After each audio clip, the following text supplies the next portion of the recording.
Hey, welcome back to another episode of the Coffee with Creators podcast. My name is Balasabas. Really glad to have you here.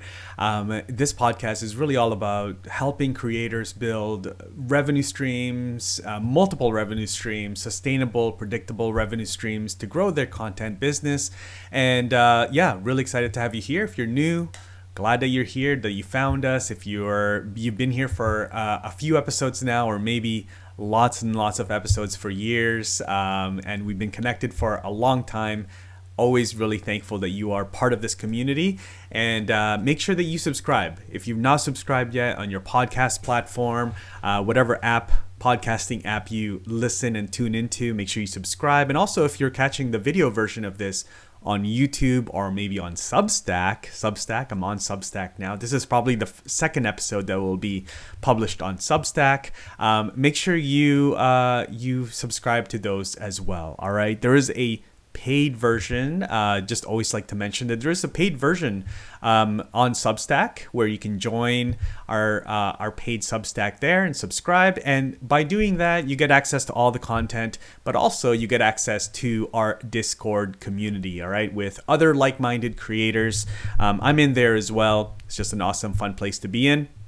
But even if not, just glad that you're here. You can subscribe for free and get all of the episodes and the newsletters and everything all for free. Just want to make sure that I help you guys grow your business. So today we are going to be talking about collaboration. Right? We're going to talk about collaborating on YouTube. I do this quite a fair bit. I do a lot of interviews, a lot of collaborations.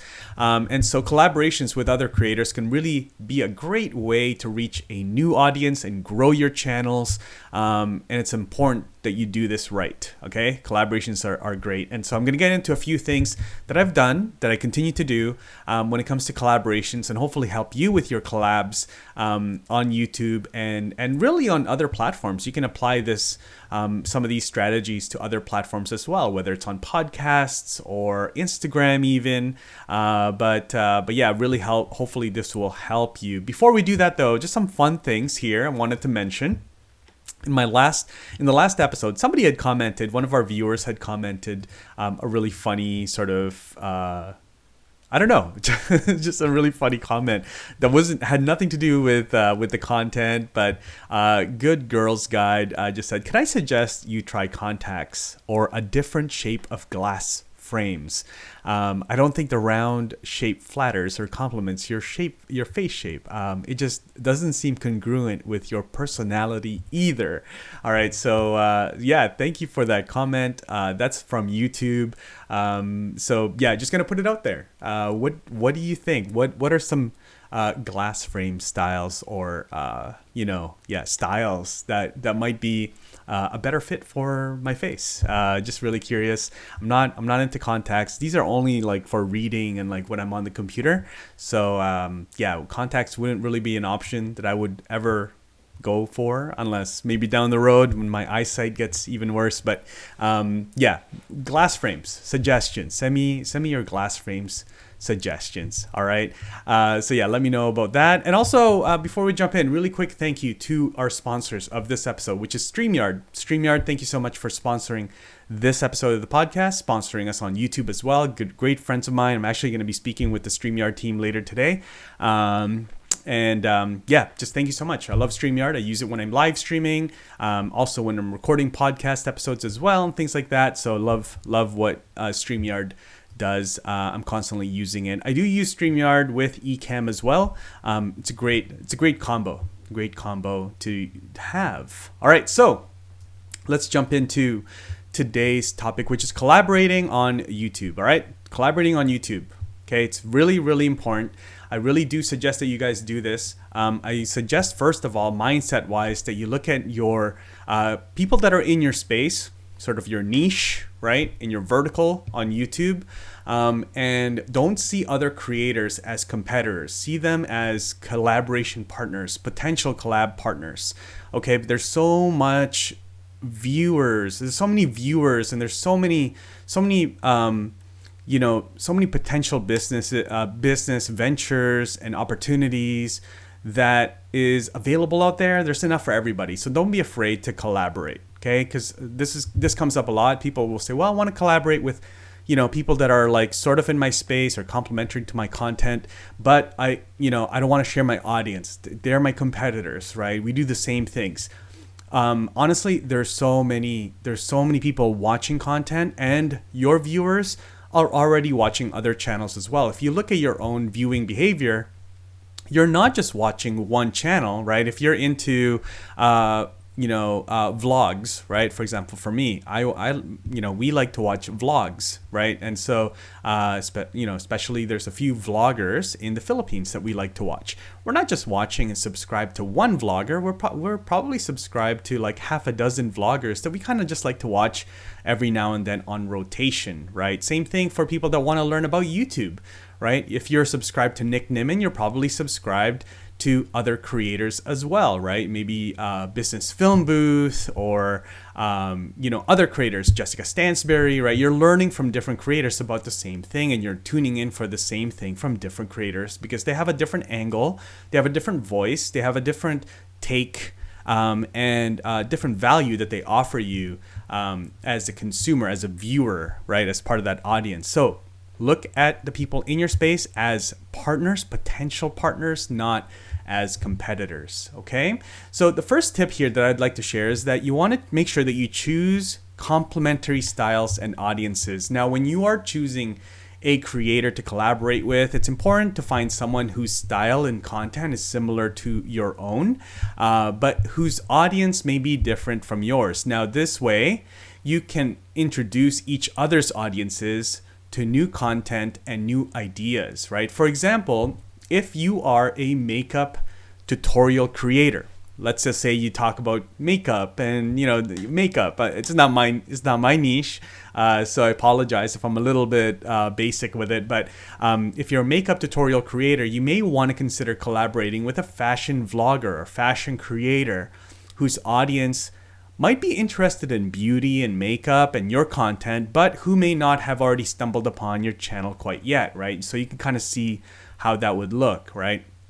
If you are a photography creator, you're talking all about photography and cameras and things, you may want to collaborate with somebody that talks all about lighting, right?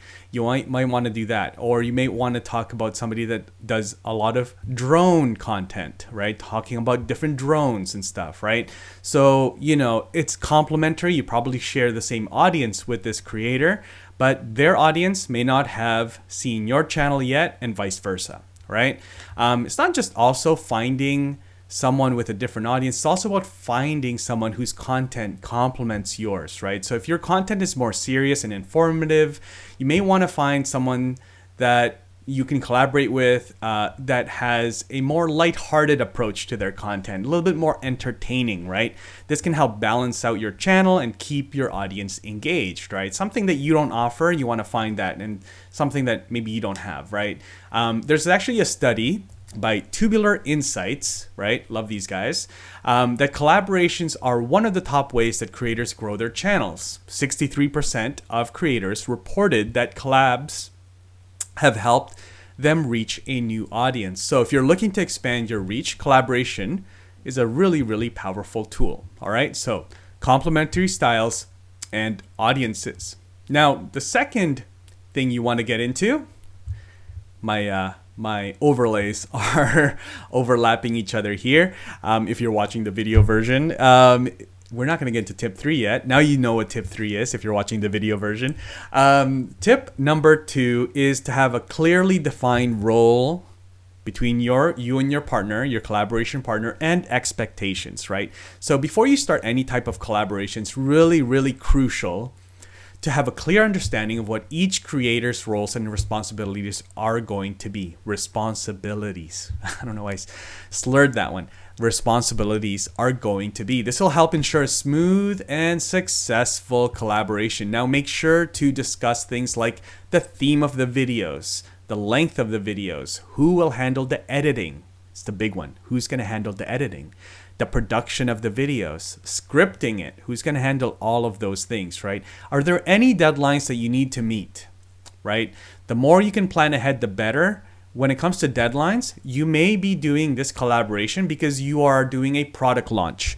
You may be doing this collaboration because you're promoting an event or a conference or a new product that you are launching. I already said that, product launch.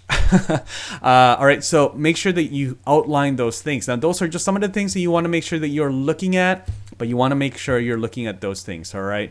Clearly define roles and expectations. Is there costs involved, right? Are you going to be renting some space? Are you going to be, purchasing any products? Are you going to be reaching out to different partners? Maybe a brand deal is part of this collaboration, right? How does that work? Who manages that? Who oversees that, right? Who's taking care of all those details? Now, by having clear expectations, right, it'll really help you prevent any misunderstanding, conflicts during the collab process. Now, make sure that you are also communicating openly, honestly, with the other creator so that everyone is on the same page. If the creator may have a production manager, maybe they have a manager that handles a channel manager that handles their channel, make sure that all of those players and all of those stakeholders are also involved in the whole process, right? According to vidIQ, I'm going to share some notes here. vidIQ, love vidIQ. We were friendly rivals when I was at TubeBuddy. But yeah, vidIQ actually had a little snippet on it that the most common reason that collabs fail is due to a lack of communication. This is from one of their articles. So make sure that you prioritize communication to increase the chances of the success of that collaboration. Okay? And number 3, you want to promote all your channels. You want to promote this collaboration piece, this piece of content or content pieces. Maybe you're doing one video each on your channels. You want to make sure you promote it on all of your channels, right? Don't just rely on your audience to watch the collab. Make sure to promote the video on all your social media channels, all the relevant communities, all the different forums that you're a part of, right? Your email newsletter, all of those things. You want to make sure it goes out and has a really strong reach to both your audiences, right? Everybody wins if everybody's on the same page doing that. You also want to maybe consider cross-promoting with the other creator as well, right? If you were to promote, for example, if you published and repurposed the video to Instagram Reels, you may want to consider cross-promoting or cross-posting that reel so that it appears on both of your Instagram Reels feed, right? So both your audiences see the video. It's really cool.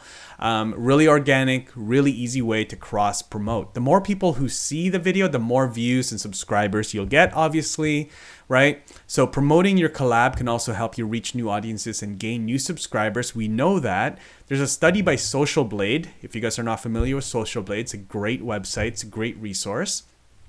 YouTube channels, they said that YouTube channels that collaborate with others tend to have a higher subscriber growth rate, right? It just really speeds up the growth of your channel, right? So if you're looking to grow your channels, make sure you do collaborations. It's just like such a easy way. It's a great way. It's a great return on your investment of time and energy to do collaborations. When I first started, for the folks out there that have been subscribed to my YouTube channel now for 2, 3, 4 years, you may remember that when I first started my YouTube channel, it was all basically collaborations. It was all interviews with larger creators, right? A lot of the creators that would come on and join me as a guest on my channel were way larger than my channel. And the funny thing is that they were all very, very much happy to join me on my channel, to join me for an interview on my channel. And that's really how I started to grow and really spark the growth in the very early days of my channel. I still do them now. I still do podcast interviews, video podcast interviews. You know that if you're tuned in. And so I really love collaboration. I think it's a fantastic way to grow your channel. It's also a really fun way. It's really enjoyable to just make new connections and speak to other people in your space and talk shop, and really understand their viewpoint on your industry or your business and what's going on in the landscape of whatever topic, whatever niche you're in. And so I really do love collaborations. And also for the viewer, for the subscriber, the listener, the viewer, they really enjoy it when they see two creators that they maybe even follow already individually come together and join and do a collaboration.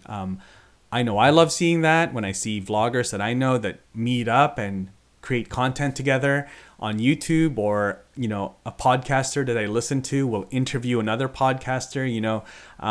Recently Craig Rochelle, who's has a great leadership podcast, he interviewed Tim Tebow, who also talks a lot about leadership, a lot about faith. And they did an interview on Craig Rochelle's podcast. It was great. Craig Rochelle also joined another collaboration is like Craig Rochelle, again, leadership, joined Chad Veach, who also has a leadership podcast, and they did a collaboration together, did an episode together. It was just great to listen to, to kind of see them kind of just like nerd out on leadership topics and things like that, and just really bounce off each other some of these ideas, and challenge each other's ideas as well. So it's just really nice to see those collaborations. So I know for a fact that from the viewer standpoint, it's also really great to see and consume content that are collaborations. So that's it for this episode. I really hope that you enjoyed listening to that. Some of those thoughts and some of that advice. I really do hope that it helps you start thinking about collaborations more. If you're not doing collaborations yet, hopefully I challenge you to do at least one in the next month or two. Invite somebody to join you on your YouTube channel or your podcast, somebody from your industry, your niche, maybe even a team member, who knows, but just collaborate with someone else that has content as well that they are growing. Okay, so make sure you do that. Don't forget to subscribe to the YouTube channel and also the podcast, from whatever app that you're listening to, and Substack. Really make sure I really like Substack. It's actually just a perfect combination of posting the blog, the podcast, and also a little bit of practice with writing in written format, because it is sort of like part blog, part email newsletter, part podcast, syndication. So make sure you subscribe to Substack, because then that also allows you to subscribe to the newsletter that goes out for every episode as well. All right. So thanks for hanging out with me. Again, my name is Rob Balasabas. This is the Coffee with Creators podcast, and I'll see you in the next episode. Take care.